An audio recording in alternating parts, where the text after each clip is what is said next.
Still has it, Adam. Yes, he does. Change the clubs. Yeah. Well, thanks, Dom. Dom. Some tense moments for lotto officials this morning. The winner of the $100 million Powerball jackpot failing to register her Queensland entry. The missing multimillionaire sparking a frantic search as ticket holders woke to the news wondering, could it be them? The sun shining, the city buzzing, but it was far from a normal Friday. In Brisbane, we were out to crack the case of the mystery multi-millionaire.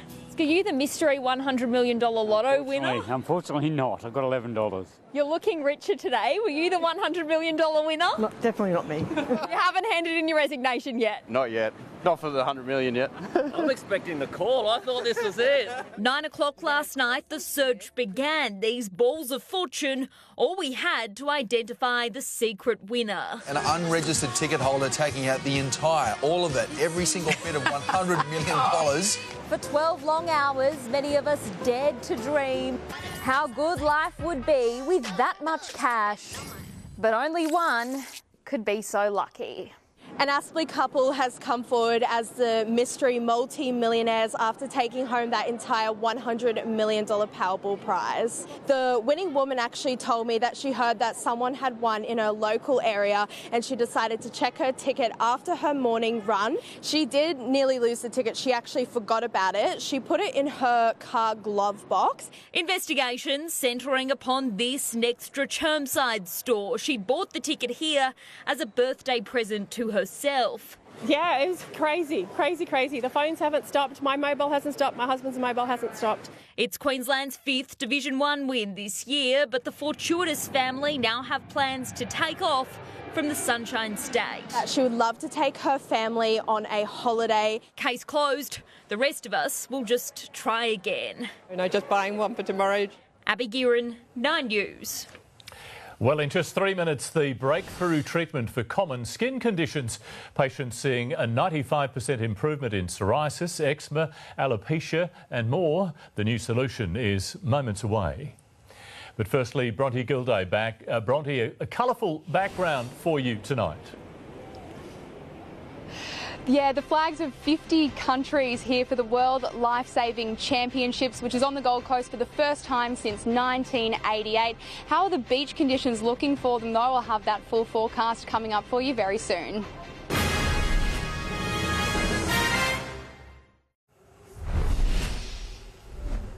A drug used to treat arthritis and inflammatory bowel disease is helping patients with a variety of common skin conditions.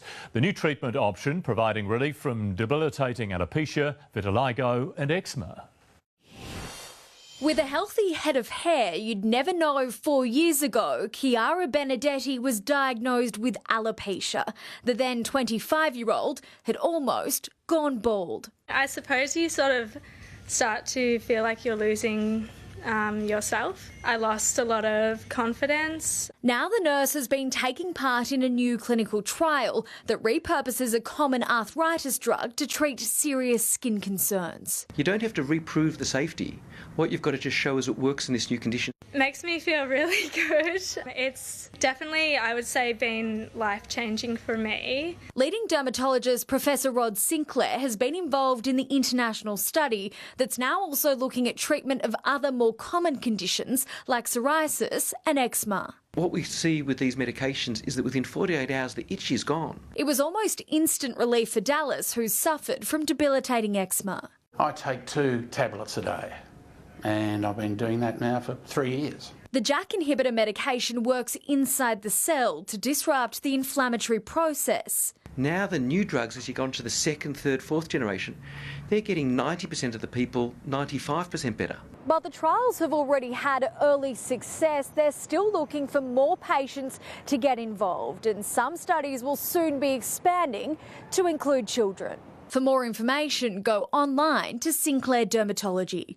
I'd be getting professional advice as soon as possible because the relief is available. Mimi Becker, 9 News. Time now for your full weather forecast with Bronte Gildea. Bronte, how are the beaches looking for our surf lifesavers this weekend? Melissa, they're not looking all that crash hot, unfortunately. The surf sports aspect of the competition kicks off in the coming days. Hopefully the swell does build for them in the later parts of next week, but the opening ceremony is here on Tuesday to be headlined by Cody Simpson, so there is still plenty to look forward to. But let's take a look at the temperatures across the southeast today in a little bit more detail. This morning a lot warmer than what we've been seeing earlier in the week. Warwick around 5 degrees at 6 o'clock, warming up to 24. Gatton 28 degrees with a low of 11, while closer to the coast, overnight temperatures around 17 degrees and tops of 25 throughout the day in Coolangatta. On the map, a front bringing showers and storms to the southwest of WA, with wet weather for parts of New South Wales, Victoria and Tassie. High pressure sending showers to North Queensland coast and pushing hot northerly winds into the interior. Taking a look at what's happening in the big cities, tops of 25 and showers in Sydney. A touch cooler for Canberra, showers in the early hours for Melbourne, but clearing up throughout the day, warming up to 21 degrees. Back at home, nice and warm in Mount Isa, a shower or two for Cairns and tops of 28. More of the same in Townsville, a little cooler for Mackay, 25 degrees at the peak of the day. Central Queensland mostly sunny with a slight chance of a shower for Rocky and temperatures in the high 20s. Down here in sunny southeast Queensland, that's exactly what we can expect. A picture perfect weekend for the Sunshine Coast, light winds and a top of 25 degrees. In Toowoomba, 24 and a little bit of wind around, the chance of some early fog for Caboolture and Ipswich. Out in the bay tomorrow, southeasterly winds 10 to 15 knots becoming variable, about 10 knots in the middle of the day and seas below a metre. Saturday in Brisbane looks like this, an overnight low of 13 degrees and a top of 26. We might see some fog around in the early hours and light winds for the most part of the day. Looking ahead, warming up to 29 on Sunday and 30 through to Thursday, when we'll see a spike to 32 degrees and not a lot of cloud cover around then either. A 20-degree differential in Ipswich on Monday, lows of 14 and a top of 34 degrees, and it'll stay nice and hot throughout the week.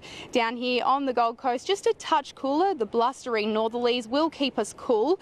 No rain around, just a little bit of cloud cover for Tuesday, otherwise a steady 30 degrees on most of the days. And the sunny coast, sunny and 27 on Sunday, warming up to 30 degrees on Monday. Let's take a look at what's happening on the beaches.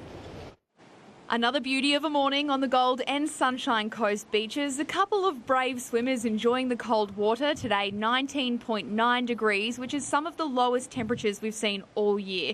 Southeast Queensland surfers are certainly starting to get itchy. Another day of not a lot of action in the waves. A few longboards and sups out and about, making the most of that short period northeasterly wind swell, barely getting up to about half a metre, very grovelly and weak. South to southeast winds got into it early and they got right up to around 40 kilometres per hour at midday. Tomorrow, light southwesterly winds turning onshore at around 10 o'clock, but again, not a lot of wave action. The northerly winds returning for the weekend, and over the next few days, you'll be lucky to find a 3-foot wave at the most. As per usual, D-Bar and the Tweed Coast will be your best bet for size, but get out there early before the wind muddies it up. Otherwise, a quick dip and warm up in the sunshine over a beautiful beachy weekend. If you have the chance, get down here to Kurrawa. It's an awesome vibe. The World Surf Lifesaving Championships, 5,000 athletes, and our Aussies going for back-to-back titles, which they won back in 2022. It's beautiful sun. It's an awesome weekend, something to get around, and obviously we've got to get around the Broncos tonight. Yes, we will. Thank you for that, Bronte. And that is 9 News Queensland for this evening. Ali Langdon is next with a current affair. Stay with us for the footy. Have a great weekend. We'll see you soon from all of us. Good night. Good night.